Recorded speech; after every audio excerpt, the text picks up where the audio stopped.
chosen ones. These 7 painful signs reveal you're living across parallel lives. Have you ever had a moment, a sudden, eerie moment where you feel like you've lived this exact day before, not just in a dream, but in another version of your life? Maybe you're walking down a familiar street, and for a brief second, the world feels off, like a veil has been lifted, and you've caught a glimpse of something that shouldn't be there. It's not déjà vu. It's deeper than that. It's the unsettling awareness that your soul is not fully here. That part of you is elsewhere, living a life you can't remember but somehow still feel. This is not fiction. This is not just philosophy. For some, this is reality. And if you're watching this, if you were drawn to this message, then perhaps you are one of the chosen ones. And I have to warn you, the signs that follow are not comfortable. They are painful, disorienting, but they are also the keys to unlocking a truth that most people will never dare to touch. You are living across parallel lives. You might wonder, what does it mean to be a chosen one? It's not about superiority. It's not about pride. It's about responsibility. It's about awareness. It's about being able to sense the pattern behind the pattern. While others see the surface, the chosen ones feel the undercurrent. They notice the cracks in the illusion, the moments when time glitches, when feelings arise from nowhere, when dreams feel more real than their waking life. And one of the first painful signs that you're living a parallel life is the feeling of emptiness in the midst of fullness. Click subscribe to this channel to get more profound spiritual lesson. You could be surrounded by people, accomplishments, even happiness, and yet there's a hole, a gnawing emptiness. You've done everything right, checked all the boxes, lived according to the script, and still something feels missing. That's not depression. That's not a lack of gratitude. That's your soul whispering to you, you are not whole here. Because somewhere in another version of your existence, there is a part of you that made a different choice, took the road your current self didn't take. And that version of you is calling out. You might not hear it clearly, but you feel the echo, and it aches. Another sign is the distortion of time. Have you noticed how some days stretch endlessly and others vanish in a blink? Or how a single moment can feel like it belongs to another life? This isn't just perception. This is resonance. Time flows differently when your soul is entangled across dimensions. In some timelines, you are ahead, in others behind, and your consciousness, like a radio dial, picks up flickers of these other frequencies. That's why you sometimes remember things you never lived. That's why you sometimes mourn people you never met. You're not crazy, you're multidimensional. And the pain you feel when time collapses is the stretch of your being across realities. But here's the third, and perhaps the hardest sign, recurring emotional wounds that never make sense. Do you ever feel grief you can't explain? Deep sadness, anxiety, or anger that doesn't seem to have a root in your current life? It's as though you're carrying a weight that isn't yours. That's because it might not be. Our soul is like a crystal prism. It refracts across realities. And emotional energy, especially unresolved pain, echoes through those prisms. A wound in one life can bleed into another. You could be feeling the heartbreak of a version of you who lost someone, or the fear of a version of you who never escaped danger. And if you're not awake to this, it can consume you. But once you see it, once you name it, you can begin to heal across timelines, and that healing, my friend, is the true power of the chosen ones. Now, let me ask you something that might change everything. What if your so-called mistakes were not mistakes at all, but echoes from another life nudging you toward alignment? What if the person you didn't call back, the job you didn't take, the flight you missed? What if those weren't errors, but course corrections initiated by your higher self who saw a bigger map? That brings us to the fourth sign, synchronicities that defy logic. Not just coincidences, but freakishly timed events that feel like the universe is winking at you. You think of someone, and they call. You open a book, and the exact phrase you needed jumps out. You get lost and stumble upon a life-changing opportunity. These are not random. These are breadcrumbs. Signals from the parallel lives you're connected to. And if you follow them, they will lead you to convergence, to the point where your timelines begin to merge and you begin to remember who you truly are. But convergence is not easy. It brings us to the fifth sign, intense inner conflict between logic and intuition. You feel something deeply, but your mind shouts it down. You know the truth in your bones, but reason tells you it's impossible. This war within is the result of living in multiple realities. In one life you are a scientist, in another a mystic, in one you are skeptical, in another awakened, and here in this life you are both. You feel the tug of war because your soul is trying to unify what was once divided, and that process can be agonizing until you surrender. Until you stop choosing sides and start listening to the wisdom that lives beyond thought. And then comes the sixth sign, perhaps the most haunting, seeing your shadow self in dreams or meditations. You might encounter a version of you that feels familiar but wrong. They may be darker, colder, more broken, or perhaps more powerful, more fearless, more free. These are not just symbols. These are fragments of you from other lives. They hold the lessons you've forgotten, the choices you never made. Some are warnings, some are invitations, but all of them are mirrors, challenging you to become more whole by integrating the parts of yourself that you've disowned. And finally, the seventh sign, the one that breaks you open and remakes you anew, a longing to go home, even when you're already there. It's a feeling that never leaves. A homesickness not for a place, but for a state of being. A knowing that somewhere, someone you are more complete, more alive, more you. This longing is not a flaw. It is your compass. It is what drives the chosen ones to seek, to question, to explore the unseen. You are not lost. You are navigating a labyrinth of self.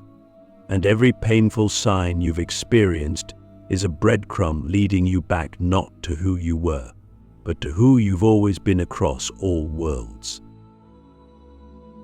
So I ask you now, what if your soul is not linear, but woven like a web, each thread a life, each knot a moment of choice? And what if this video, this exact moment, is one of those knots, a convergence point where you remember what you came here for? When the mirror cracks, the moment you realize you are not just one person. There comes a moment in every chosen one's journey when the reality you've known begins to fracture. It's not a dramatic shattering, but a subtle, haunting crack in the mirror of your identity. You start to notice that your thoughts are not always yours, that your emotions have layers, some of which seem to come from nowhere. You begin to feel like a character in a story that's being written by multiple authors, each one pulling you in a different direction. It's in this moment that you realize you are not just one person, you are a multitude, a convergence of timelines, a soul that has fragmented and echoed across realities. And now you are beginning to remember. This remembering is not like recalling a childhood memory. It's deeper. It's embodied. You feel it in your bones, in your breath, in the strange tug behind your eyes when you stare too long at your reflection. You begin to sense that the version of you staring back is not the only one that exists. That behind the eyes, you know, there are other gazes, other yous watching, waiting, whispering. And when the mirror cracks, those whispers become louder. You might feel it in flashes, standing in a crowded room, and suddenly feeling like a stranger in your own life, or waking up with tears on your cheeks from a dream you can't remember but still mourn. These aren't coincidences. These are bleed-throughs, moments when the veil thins and your parallel selves brush against your awareness. This realization can be terrifying because it challenges everything you've ever believed about identity, about reality. But it is also the threshold to liberation, because once you see that you are more than just this body, this name, this story, you begin to access a power that lies dormant in most people. The power of awareness across timelines. This power doesn't come through force. It doesn't come through trying to control your other lives. It comes through presence, through listening, through surrendering to the knowing that your soul is vast and that every version of you is a thread in the tapestry of your becoming. Have you ever felt like you were meant for something bigger, but couldn't quite define what that something is? Like a calling that doesn't come with instructions. That's because the instructions were never written in this life. They are scattered across your soul's journey. In one life, you were a healer. In another, a warrior. In another, you gave up everything for truth. And now, in this life, you carry the echoes of all of them. The confusion you feel is not weakness. It's the weight of remembering too much too soon.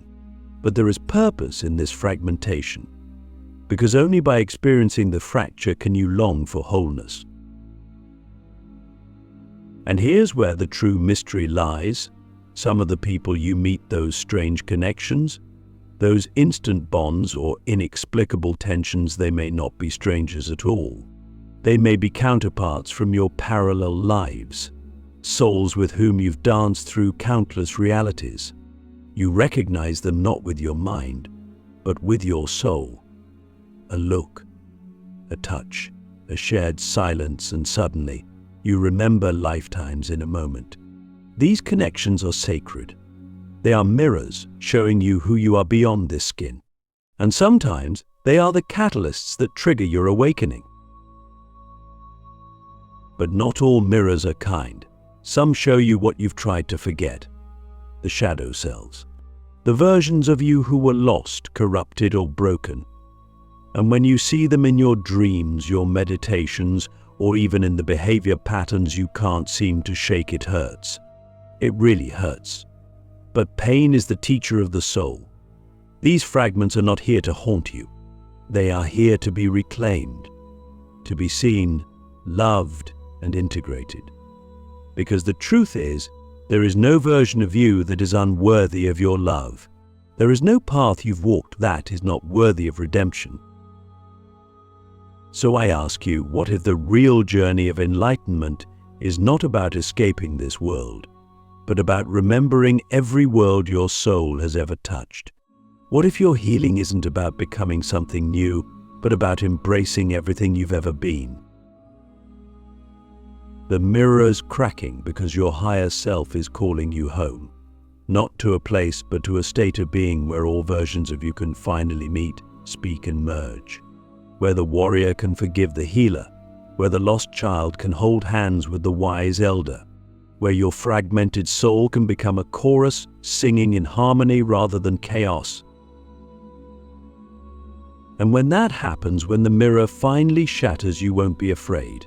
You'll feel free, because you'll finally understand you were never just one person. You were always a universe waiting to wake up. The soul split, why you keep feeling incomplete no matter what you do. There is a quiet agony that lives inside those who are split across timelines. You might be someone who has achieved success, built relationships, created beauty in the world, and yet, despite all that, a deep sense of incompleteness lingers. It's not the kind of emptiness that comes from lack of purpose or direction. It's more subtle, more ancient. It feels like a part of you is always missing, like you're constantly searching for something you can't name. That feeling isn't a flaw. It's not something to fix. It's the echo of a soul stretched across dimensions, trying to come home to itself.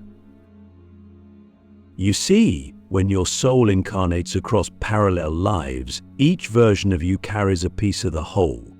In one timeline, you might have mastered courage. In another, compassion.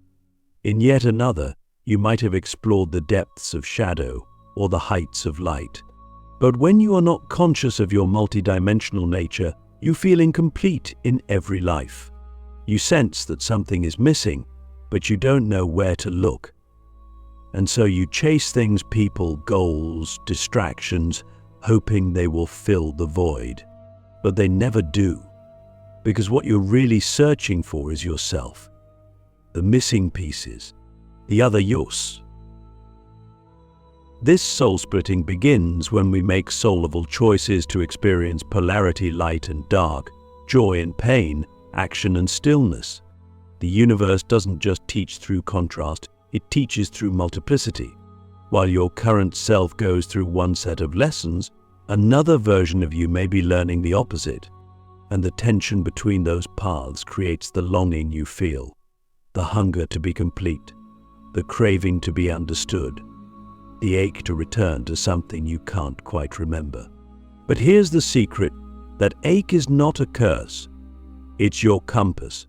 It's the map that will guide you back to yourself if you're willing to follow it inward. You may notice this split most during moments of silence. When the world is quiet and your distractions fall away, that's when the other voices emerge. Sometimes they speak as thoughts that don't feel like yours. Sometimes they emerge as dreams that feel more vivid than waking life. Other times, they show up in your body as unexplained fatigue, sudden bursts of emotion, or even physical symptoms that seem to come from nowhere. These are not random. These are signals. Your soul is trying to integrate. Your timelines are brushing against each other, asking to be remembered. Have you ever felt like you lived a life you don't recall? Perhaps you have skills you never learned, or phobias that have no origin. Maybe you've met someone and felt an overwhelming connection or an inexplicable aversion within seconds. That's because part of you remembers them, not from this life, but from another. This is the soul's language. It doesn't speak in logic, it speaks in resonance. And when you learn to listen to that resonance, you begin to bridge the gap between yourselves. You begin to gather the scattered pieces of your being and bring them into wholeness. But the path to wholeness isn't always gentle. As your soul attempts to reunite its fragments, you may go through periods of deep confusion. You might feel like multiple versions of you are fighting for control. One day you're driven and focused. The next you're introspective and withdrawn. One moment you're filled with love, and the next with fear. This is not instability. This is convergence. This is the moment when your soul begins to remember itself across lifetimes. And in that remembering, the illusion of separation begins to dissolve. So let me ask you something. What if the reason nothing ever feels like enough is because you're trying to live a full soul's destiny through only one version of yourself? What if your fulfillment doesn't come from doing more, but from becoming more by embracing the full spectrum of who you are across all realities? You are not broken. You are not lost. You are simply in the process of remembering. And as the soul split begins to heal, as the timelines begin to communicate, you will notice something extraordinary, a growing sense of peace, not the kind that comes from escape, but the peace that comes from alignment.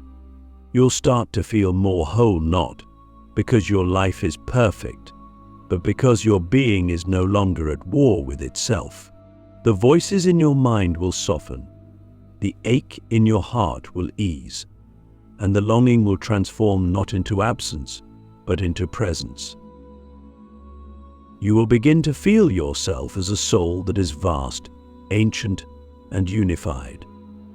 A soul that has lived many lives and now, finally, is coming home. The convergence point, when all your lives begin to remember each other.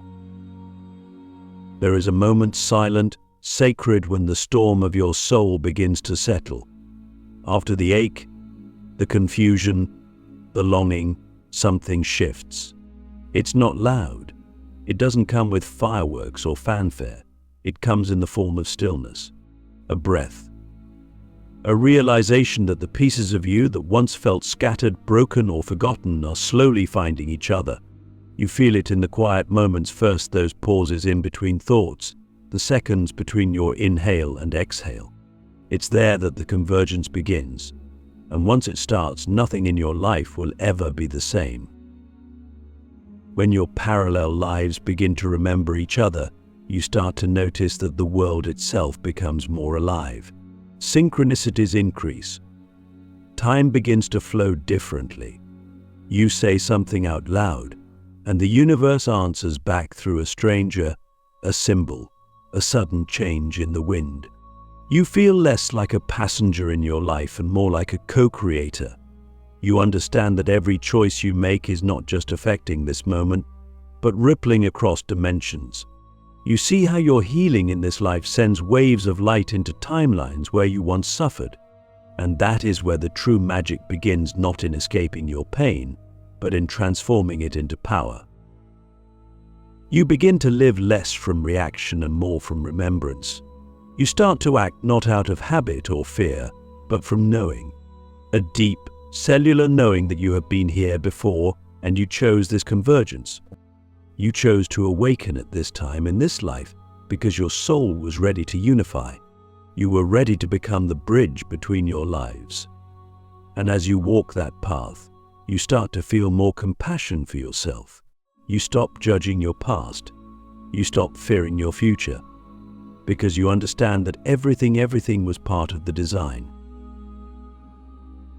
And then something even more extraordinary happens. Your gifts begin to surface. Talents you never studied, wisdom you never read, languages you never learned. They rise like ancient seeds blooming in the soil of your remembrance.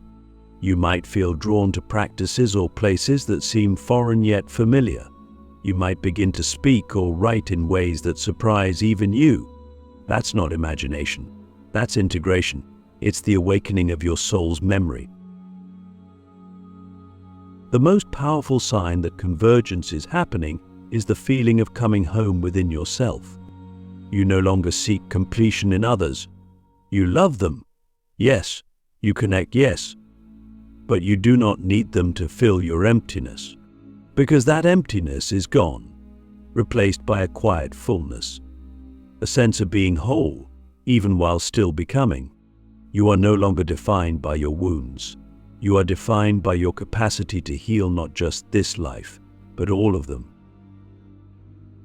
So I leave you with this final question, the one that only your soul can answer. What would your life look like if you remembered not who the world told you to be, but who you've always been across every universe? The convergence isn't coming. It's already begun. You felt it the moment you heard these words. And now it's up to you to follow the remembering. All of your lives are waiting, and they are ready to come home to you.